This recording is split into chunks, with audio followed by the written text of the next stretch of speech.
ময়মনসিংহের ত্রিশালে নানা কর্মসূচিতে আজ ব্যস্ত দিন কাটাবেন প্রধানমন্ত্রী তারেক রহমান।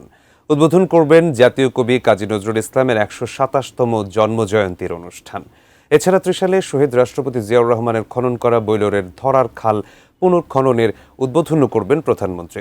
এ বিষয়ে বিস্তারিত জানাতে ময়মনসিংহের ত্রিশাল থেকে সরাসরি যুক্ত হচ্ছেন প্রতিনিধি আসাদুজ্জামান সুমন।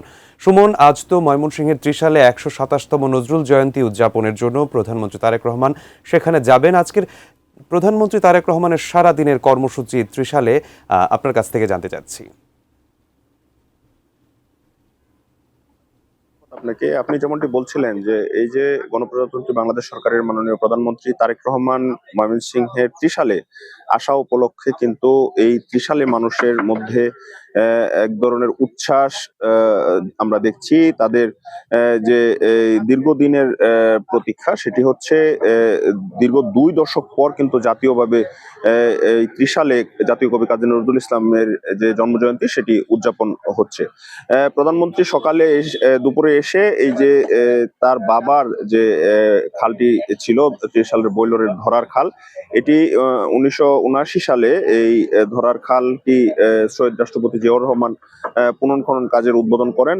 সেই খালটি কিন্তু তিনি আজকে পুনর্খনন কাজ উদ্বোধন করবেন। তার মধ্য দিয়েই তার যে কর্মসূচি সেটি শুরু হবে। আমরা এখন রয়েছি এই ধরার খালের পাড়ে।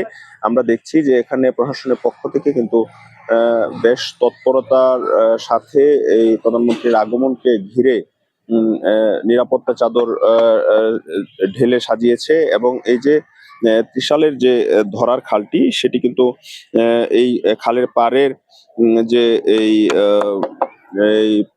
আশপাশ, সেটি কিন্তু বেশ পরিষ্কার পরিচ্ছন্ন সহ প্রশাসনের পক্ষ থেকে বেশ নজরদারি রাখা হয়েছে। এই যে খালটি, এটি ১৯৭৯ সালের ৬ সেপ্টেম্বর সাবেক রাষ্ট্রপতি প্রেসিডেন্ট জিয়াউর রহমান কিন্তু এই খালটি পুনর্খনন করেছিলেন। এবং এই একই স্থানে কিন্তু এই তার পুত্র গণপ্রজাতন্ত্রী বাংলাদেশ সরকারের প্রধানমন্ত্রী তারেক রহমান এই খালের আজকে পুনর্খনন কাজ উদ্বোধন করবেন। এবং এই তারপর এখান থেকে গিয়ে কিন্তু এই নজরুল একাডেমি যে মাঠ রয়েছে, সেই মাঠে নজরুলের যে ১২৭তম জন্মজয়ন্তী সেটির আনুষ্ঠানিক উদ্বোধন করবেন। সেটি ৩ দিন ব্যাপী কিন্তু বিশাল এখানে মেলার আয়োজন করা হয়েছে, সাংস্কৃতিক অনুষ্ঠানের আয়োজন করা হয়েছে। ময়মনসিংহের বিভিন্ন সামাজিক সাংস্কৃতিক সংগঠনের যারা কর্মী রয়েছে, তারা কিন্তু এখানে পারফর্ম করবে। এবং এই যে তারপর কিন্তু তিনি তিনি এই ময়মনসিংহের যে উত্তর এবং দক্ষিণ জেলা বিএনপি রয়েছে এবং মহানগর বিএনপি রয়েছে, এই বিএনপির নেতাকর্মী যারা রয়েছে তাদের সাথে সাংগঠনিক যে কার্যক্রম, সেই কার্যক্রমে মিলিত হবেন। এবং তারপর তিনি ঢাকার উদ্দেশ্যে রওনা হবেন। ময়মনসিংহ থেকে প্রধানমন্ত্রী তারেক রহমানের সফরের এই ছিল আমার কাছে সবশেষ খবরাখবর।